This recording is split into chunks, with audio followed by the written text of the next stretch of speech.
चतुर नौकर और 21 लोमड़ियाँ। एक गांव में श्यामलाल का परिवार रहता था। श्यामलाल बहुत ही गरीब था और उसके परिवार में उसकी धर्मपत्नी और दोनों खुशी खुशी रहते थे। श्यामलाल गांव के जमींदार ठाकुर के घर में नौकरी करता था। उसे जितना वेतन मिलता था वो उसी में संतुष्ट रहता था। हालांकि श्यामलाल बहुत चतुर व्यक्तियों में से एक था, परंतु वह थोड़े में से ही खुश था। अब एक दिन सुबह सुबह वो काम के लिए जा रहा था। रास्ते में एक कुएं के पास श्यामलाल पहुंचा और एक झाड़ी के पीछे छुप गया। श्यामलाल ने सोचा, जरा मैं भी तो देखूं, ये महिलाएं जो गांव से पानी लेने आती हैं वे आपस में क्या चर्चा करती हैं। अब श्यामलाल बड़े ध्यान से उन महिलाओं की बातें सुनने लगा। कोई महिला अपने पति को बुरा भला कहती तो कोई अपने सास ससुर की बुराई करती, कोई अपने ननद देवर की। यह सब देख श्यामलाल बड़ा ही चिंतित हुआ। अब श्यामलाल मन ही मन बोला, छोड़ो, इन महिलाओं की क्या बात सुननी, काम पर चलता हूँ। और काम पर चला गया। अब एक दिन श्यामलाल को बहुत ही महत्वपूर्ण कार्य से जल्दी जाना था, तो श्यामलाल ने अपनी पत्नी से कहा, सुनो प्रिय, मुझे सुबह जल्दी जाना है, मैं विश्राम करता हूँ। ये कहकर श्यामलाल सो गया। सुबह जल्दी उठकर श्यामलाल घर से निकल गया। अब श्यामलाल उसे कुएं के पास वाली झाड़ी में जाकर छुप गया। श्यामलाल सोचने लगा, आज तो महिलाएं किसी और बात पर चर्चा करेंगी, जरा मैं भी तो जानने की कोशिश करता हूँ। महिलाओं के पनघट में आने का समय हुआ तो सबसे पहले श्यामलाल की धर्मपत्नी पानी भरने कुएं पे आई। श्यामलाल की धर्मपत्नी के हाथ में एक घड़ा और दूसरे हाथ में पूरी खीर, हलवा अथवा अन्य कई प्रकारों की मिठाइयों की थाली थी। श्यामलाल मन ही मन विचार करने लगा, आखिर क्या कारण हो सकता है, मेरे धर्मपत्नी पनघट में यह सब खाने की सामग्री लेकर आई है। यह देखकर श्यामलाल अचंभित होता है। श्यामलाल की धर्मपत्नी कुएं की पूजा करने लगी। पूजा संपन्न होने के पश्चात श्यामलाल की धर्मपत्नी ने कुछ बोलना आरंभ किया। हे कुएं महाराज, मैं तुम्हें हलवा पूरी का भोग चढ़ाऊंगी। आप मेरी मनोकामनाएं पूर्ण करो। मेरा पति अंधा हो जाए और उसे कुछ दिखाई ना दे, मेरी मनोकामना पूर्ण करो। अपनी पत्नी की बातें सुनने के पश्चात श्यामलाल के पैरों के नीचे से जमीन खिसक गई और श्यामलाल को बड़ा दुख हुआ। आखिर क्या कमी रह गई जो मेरी धर्मपत्नी मेरे अंधे होने का वरदान मांग रही है। श्यामलाल बड़ा ही दुखी हुआ और काम की ओर चल दिया। अब शाम को घर लौटा तो श्यामलाल अपनी धर्मपत्नी से कहता है, हे प्रिय, मेरी आंखों से आज कुछ साफ साफ दिखाई नहीं दे रहा, ना जाने मेरी आंखों में क्या हो गया है। अब दूसरे दिन श्यामलाल फिर काम से लौटता है तो अपनी धर्मपत्नी से बोलता है, हे प्राण प्रिय, आज तो मुझे कुछ भी दिखाई नहीं दे रहा, लगता है मैं अंधा हो गया हूं। दूसरे दिन सुबह उठकर श्यामलाल कुएं के पीछे की झाड़ी में छुप जाता है। श्यामलाल की पत्नी वहां आती है और कुएं की पूजा करने के बाद श्यामलाल की धर्मपत्नी बोलती है, हे कुएं महाराज, आपने मेरी मनोकामनाएं पूर्ण की और मैं आपको भोग चढ़ाती हूँ, स्वीकार कीजिए। अब श्यामलाल को पूर्ण विश्वास हो गया, मेरी धर्मपत्नी मुझे अंधा समझती है। अब श्यामलाल शाम को घर वापस लौटता है तो श्यामलाल एक लाठी के सहारे घर के आंगन में प्रवेश करता है। श्यामलाल अंधे होने का नाटक बखूबी निभाता है, जैसे कि वह सचमुच में अंधा हो गया हो। अब श्यामलाल की धर्मपत्नी श्यामलाल को भोजन देती है। भोजन के पश्चात श्यामलाल की धर्मपत्नी ने श्यामलाल के लिए बाहर आंगन में बिस्तर लगा दिया। अब श्यामलाल कहाँ सोने वाला था, वे तो बहुत चतुर था। अब श्यामलाल कुछ क्षण इंतजार करने लगा। कुछ क्षण बीतने के बाद बाहर से कोई आदमी आता दिखाई दिया। श्यामलाल सोने का नाटक करने लगा। जब वो आदमी नजदीक आया तो श्यामलाल ने देखा कि ये तो मेरा मालिक ठाकुर है, जिसकी हवेली में मैं नौकरी करता हूँ। अब ठाकुर श्यामलाल के घर में घुस गया। श्यामलाल की धर्मपत्नी और ठाकुर एक दूसरे को प्रेम करने लगे। इतने में श्यामलाल वहां पहुंच गया। श्यामलाल की धर्मपत्नी घबरा गई, बोली, स्वामी क्या हुआ? श्यामलाल कहने लगा, हे प्राण प्रिय, मुझे प्यास लग रही है। मैं पानी ढूंढते ढूंढते यहाँ आ गया। तुम विश्राम करो, मैं पानी पीने के पश्चात चला जाऊंगा विश्राम करने के लिए। अब श्यामलाल की धर्मपत्नी को पूरी तरह से यकीन हो गया कि श्यामलाल सच में अंधा हो गया है और उसको ठाकुर नजर नहीं आ रहा। इतने में श्यामलाल अपनी पत्नी के बिस्तर की ओर धीरे धीरे चलने लगा और बिस्तर में बैठ गया। बिस्तर में ठाकुर भी चादर ओढ़कर छुपने का प्रयास कर रहा था।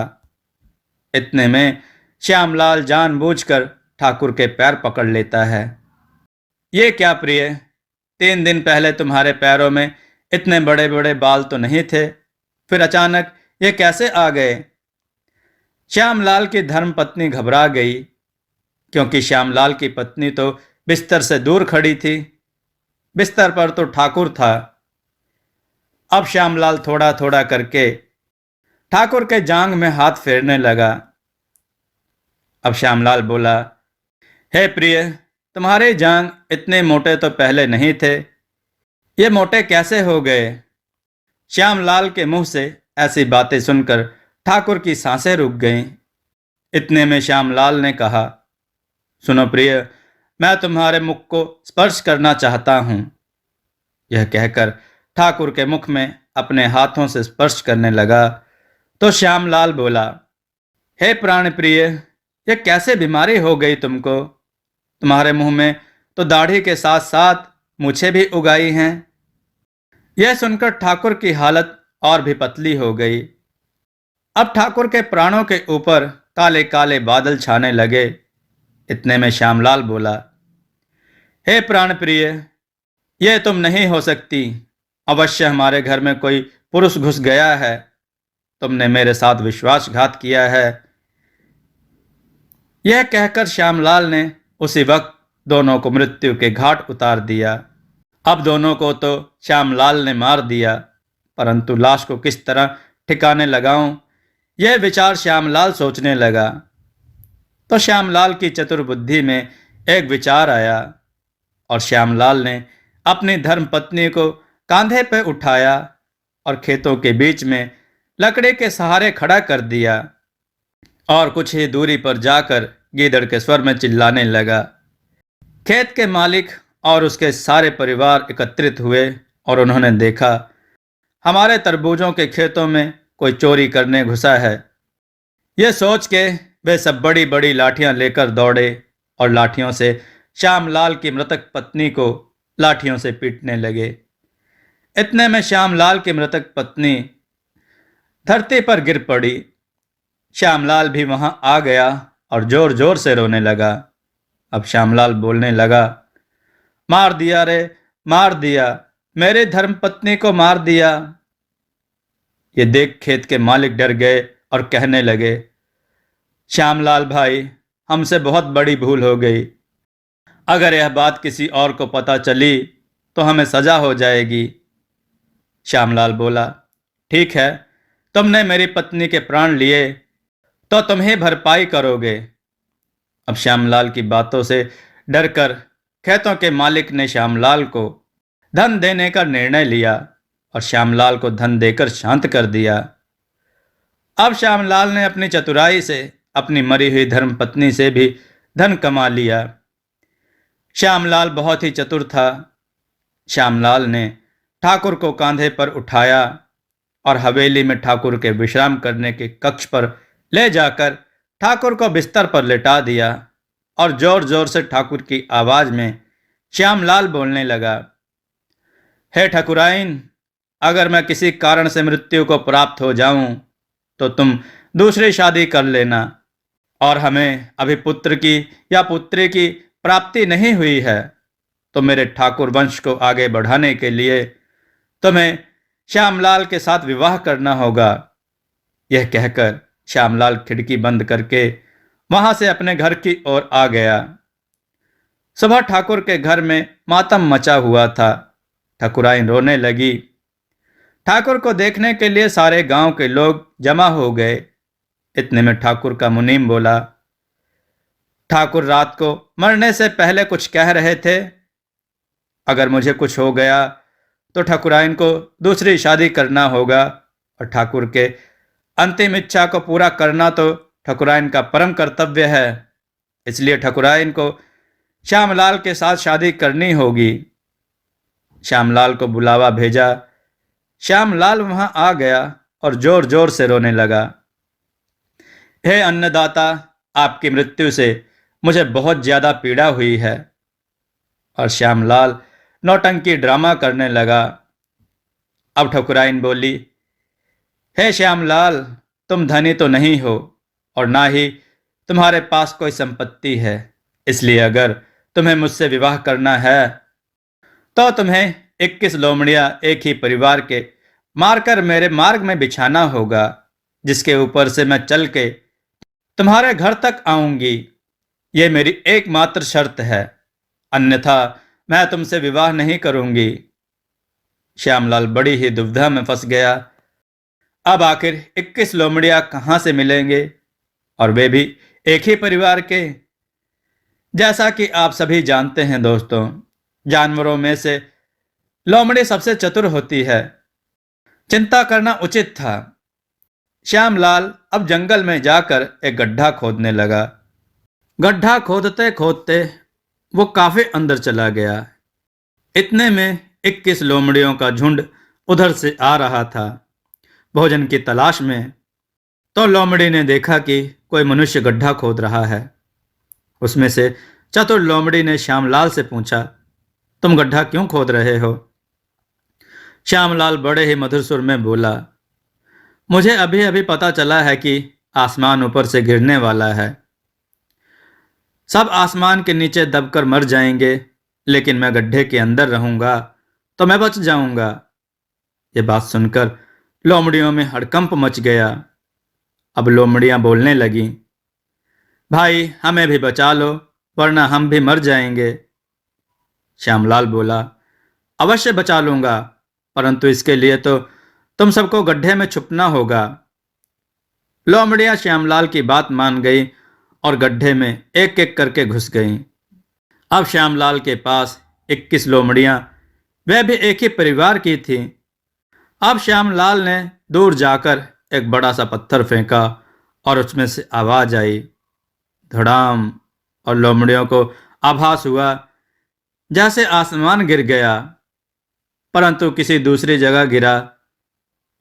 अब लोमड़ी बोली, हे भाई, हमें बाहर निकालो। श्यामलाल बोला, ठीक है, मैं अभी निकालता हूं। श्यामलाल ने एक रस्सी बनाई और उस रस्सी को ठीक फांसी के फंदे की तरह तैयार किया। अब श्यामलाल ने उस रस्सी को नीचे छोड़ा और श्यामलाल ने कहा, एक एक करके मैं तुम्हें ऊपर खींच लूंगा। तुम्हें एक एक करके अपनी गर्दन रस्सी में फंसा लो, मैं तुम्हें ऊपर खींचता हूं। यह कहकर श्यामलाल ने बड़ी ही चतुराई से 20 लोमड़ियों को ऊपर खींच लिया, परंतु एक लोमड़ी बहुत चतुर थी। वह एक आंख से कानी थी, परंतु बुद्धिमान थी। उस लोमड़ी ने विचार किया कि अभी तक इस मनुष्य ने मेरे सभी साथी को बाहर निकाला, परंतु मेरा एक भी साथी मुझे देखने वापस गड्ढे की तरफ नहीं आया। इसका मतलब दाल में कुछ काला है। ये सोचकर चतुर लोमड़ी ने बड़ी ही चतुराई से अपने गले में रस्सी को फंसाया। अपने गले में रस्सी तो फंसाई, परंतु रस्सी गले से थोड़ी ही दूर पर फंसाई ताकि वह मरे नहीं। इतने में चतुर लोमड़ी ने मरने का नाटक किया। अब श्यामलाल मन ही मन खुश हुआ और कहने लगा, 21 लोमड़ियों का शिकार करके बहुत आनंद आया।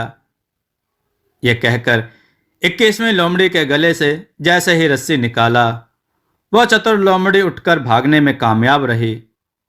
अब श्यामलाल बड़ा निराश था। उसकी सारी मेहनत में पानी फिर गया। परंतु श्यामलाल ने उस लोमड़ी को जाते हुए कहा कि मैं तुम्हें इतनी आसानी से छोड़ूंगा नहीं। और अब श्यामलाल दूसरा उपाय ढूंढने लगा। श्यामलाल भी बहुत चतुर था। वो हार मानने वाला नहीं था। इसलिए शमशान घाट जाकर सफ़ेद कफन ओढ़कर श्यामलाल कड़ी धूप में सो गया। अब इतने में वही चतुर लोमड़ी का परिवार उधर से गुजर रहा था। तो चतुर लोमड़ी की पत्नी ने कहा, देखो, आज तो मैं पेट भरकर भोजन मिलेगा। वो कोई आदमी मरा पड़ा है, क्यों ना हम उसे अपना भोजन बना ले। यह सुनकर चतुर लोमड़ी बोला, ये वही चतुर मनुष्य है जिसने मेरे पूरे परिवार को मौत के घाट उतार दिया।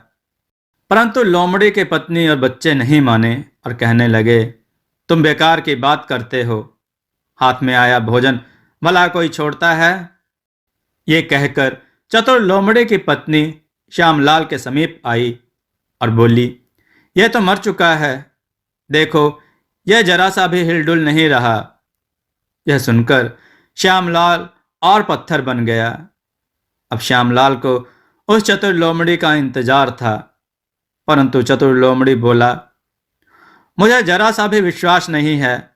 तो लोमड़ी की पत्नी ने श्यामलाल के हाथों की एक उंगली को दांतों से चबाकर चतुर लोमड़ी को दिखाया। श्यामलाल ने उस दर्द को अपने अंदर ही सह लिया, परंतु हिला नहीं। अब चतुर लोमड़ी को पूरी तरह से विश्वास हो गया कि यह सच में मरा हुआ आदमी है। चतुर लोमड़ी ने अपनी पत्नी से कहा, तुम पैरों की तरफ से खाना आरंभ करो, मैं तो सिर की तरफ से खाऊंगा। यह कहकर जैसे ही चतुर लोमड़ी श्यामलाल के सर के पास पहुंचा, श्यामलाल के सर को खाने के लिए, तो श्यामलाल ने उस चतुर लोमड़ी को पकड़ लिया और उसे मार दिया। यह देखकर चतुर लोमड़ी की पत्नी एवं बच्चे दम उठाकर वहां से भाग गए। अब श्यामलाल ने 21 लोमड़ियों को अपने घर से ठकुराइन के घर के रास्ते में बिछा दिया, जिस पर ठकुराइन चलकर आई और श्यामलाल से विवाह कर लिया। अब श्यामलाल बहुत धनी आदमी बन गया। हवेली, घर, जमीन, दौलत सभी श्यामलाल के पास थे और श्यामलाल सुखद जीवन जीने लगा। दोस्तों, आपको यह कथा कैसी लगी? अपने विचार और सुझाव कमेंट में जरूर दें। हमारी कथाओं को लाइक करें, हमारे चैनल को सब्सक्राइब करना न भूलें। हमारी कथाओं को शेयर जरूर करें, जिससे लोगों को अच्छा ज्ञान प्राप्त हो। जय श्री राम भक्तों।